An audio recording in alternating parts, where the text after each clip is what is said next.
ہم چلتے ہوئے ڈرتے ہیں، ہم ریالٹی کو فیس کرنا پسند نہیں کرتے۔ ریالٹی یہ ہے، اسلام میں وطنیت کا تصور ہی کچھ اور ہے۔ اسلام آپ کو پاکستانی، ہندوستانی، بنگالی، عربی، فلاں فلاں میں تقسیم کرنے کا قائل نہیں ہے۔ اسلام کہتا ہے وطن کا نام ہے اسلام، ہر مسلمان آپ کا ہم وطن ہے۔ جو شخص مسلمان نہیں ہے، وہ میرا پڑوسی ہے تو بھی وہ میرا ہم وطن نہیں ہے۔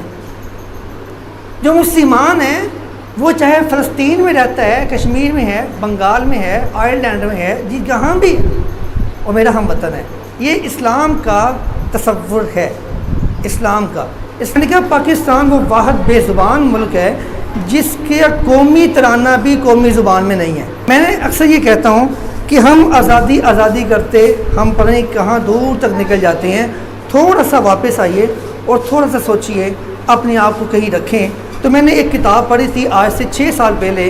اس کتاب میں اس نے لکھا تھا کہ یہودی نے کہ ہم زیر زمین بیٹھے پوری دنیا کو کنٹرول کر رہے ہوں گے۔ ہم ممالک میں جا کے ہم خود حکومت نہیں کریں گے۔ اگر پاکستان پہ حکومت کرنے کے لیے کوئی گھوڑا آئے گا تو پوری قوم احتجاجاً گھر سے باہر نکل آئے گی۔ انہوں نے سوچا خود جا کے حکومت کرنے سے بہتر ہے اپنا مینیجر بٹھا دیا جائے جو ہمارے اشاروں پہ سارے کام کرے۔ اور پھر ایسا ہی ہوا، انہوں نے اپنے مینیجرز بٹھا کے وہ انہوں نے کہا آج ہم یہ کہتے ہیں، بیٹا سنیے، 1 ورلڈ آرڈر کہتے ہیں اس کو۔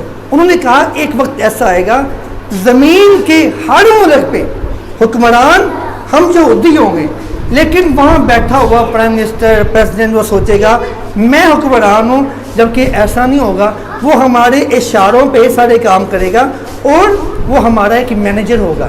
آپ آج کی پاکستان کی ہی ہسٹری اٹھا لیں، آپ کا جنرل حمید گل جو اللہ کا پیارا ہو چکا ہے، DGIS تھا، اس نے خود کہا تھا کہ پاکستان میں آرمی چیف بھی نہیں لگ سکتا امریکہ کی اجازت کے بغیر، رائٹ؟ تو پھر آج وہی ہے۔ پھر انہوں نے چند دن کے بعد 1 ورلڈ آرڈر کے تحت کووڈ-19 کو لانچ کیا، مارکیٹ میں لانچ کیا، پوری دنیا بند کر دی انہوں نے، ایون دیٹ کہ بیت اللہ تک بند کر دیا گیا، سب کچھ بند ہو گیا۔ یہ تھا وہ 1 ورلڈ آرڈر۔ انہوں نے کہا جو ہم چاہیں گے وہ ہوگا، بیٹا وہ ہو رہا ہے۔ آپ کیسے خود کو اپنے آپ کو دلاسا دے سکتے ہیں کہ آپ آزاد ہیں؟ کہ بیٹے خود کو آزاد فیل کر کے میں سمجھتا ہوں کہ دھوکہ نہ دیں۔ ایک مسلمان غلام ہو ہی نہیں سکتا، وہ کہیں بھی ہے، وہ قید میں بھی ہے۔ اس میں غلام وہ ہوتا ہے جو مینٹلی غلام ہو، جس کو اردو سے زیادہ انگریزی پیاری لگتی ہو، جو گورے کو دیکھ کے اتنا متاثر ہوتا ہے، کہتا ہے یار کمال گورا آ گیا۔ یہاں ہمارے ایک فیصل آباد میں ایک انسٹیٹیوٹ میں، یونیورسٹی میں تھا میں، وہاں گورا آ گیا، بلا صاحب وہاں پہ لڑکے ایسے اسے ملے جیسے پتہ نہیں اسے مل کے نا کوئی سونا مل جانا ہے۔